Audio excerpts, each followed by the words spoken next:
Hey guys, this is Austin, and welcome to the loudest video I have ever made. If you can't tell right now, Diplo is playing behind me. It's quite loud here. So the new Motorola Razr is a folding phone. So if you've seen the Galaxy Fold, you'll have a little bit of an idea of what to expect, although instead of having the fold on the inside with a sort of weird screen, you actually have a proper flip phone.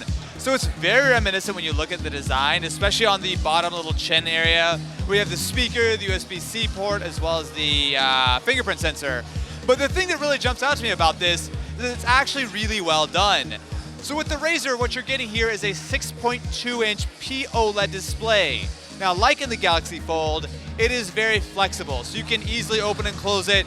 But unlike on the Galaxy Fold, it's actually, I don't want to say perfectly smooth because you can feel there's a little bit of a metal mechanism underneath the screen, but there's no real crease in it. It's actually really impressive to use. While it's a little bit bigger than the original Razr, what I'm impressed with is it's the exact same thickness as that OG Razr. Like seriously, it is 13 millimeters thick when it's open or closed. So with the Motorola Razr, what we're getting is a phone which is running Android, but it is a much more modern take on the standard Razr. So, to talk to the Android expert himself, hi, don't you love these video conditions? Anyway, that was a word from Marquez Brownlee, noted YouTube celebrity and huge fan of the Motorola Razr, specifically this event. Don't you love the lighting and the lack of any kind of ability to speak in here? Absolutely. I couldn't even hear you. I'm just agreeing. It's a good general strategy in life. While I'm jamming out to Diplo, being a cool kid like the cool kids do, let's talk about what makes the Razr special. So with that 6.2-inch OLED display, what you're getting is something which is a foldable phone, but it's actually in a reasonable form factor. So one of the things that really kind of struck me with the Galaxy Fold is that it's cool, but it doesn't actually seem particularly practical.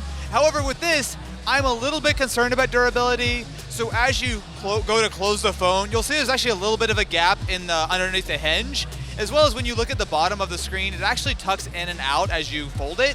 But generally speaking, in the hand, it does feel fairly sturdy. There also is a front-facing display, which is, again, very similar to what you get on the Razr. What's cool about it is that you can use it for the camera, which is nice for taking selfies with the main shooter since it's on the outside. Now, one of the things which I'm not a huge fan of is the actual spec of the phone.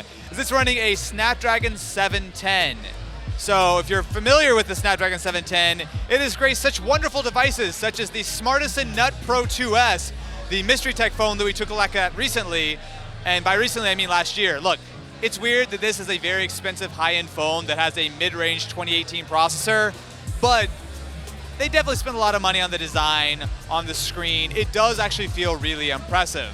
Is it easy to recommend a $1,500 phone?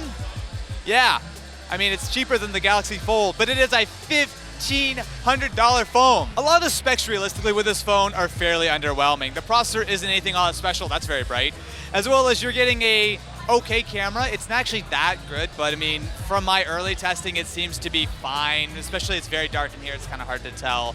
It doesn't have a massive battery. I think it's somewhere in the neighborhood of about 2,500 milliamp hours. But the thing is, the Razr is not a practical choice. This is not a phone which you can just say, oh yes, obviously that's the new phone I'm going to use. It's a novelty, it's something cool, it's something very different. And unlike something like, again, I keep bringing up the Galaxy Fold, because it's really the only major competition, there's actually a real use for the Razr. The Galaxy Fold is great, but you know it's going to break in like 5 seconds. This is a much smaller phone, and importantly, it still seems usable, right? Like once you open it up, it's not that thick, it's not that wide, it just kind of feels like a normal phone. When you fold it, it is much, much smaller, and I appreciate that. That's like a legit gimmick. It's not just like, oh, we've got a giant tablet. It's like, no, this is a normal phone, which is half the size it normally should be. The thing is with the Razr, it's cool. It's something which I'm honestly really excited to check out. So the pre-orders go live in December, and this should go on sale. Ow, that hurt. This phone goes on sale right around CES, so early January of next year. $1,500 is hard to justify. I mean, it is really, really hard to justify. But especially when you look back at the original Razr, there's definitely a lot of nostalgia there, right? I mean, there's nostalgia for flipping your phone. Hey Ken, how's it going? Oh, you didn't spend enough money on mystery tech. Come on, we all missed that, right? So to sum up my thoughts on the Motorola Razr, essentially, it's Diplo approved.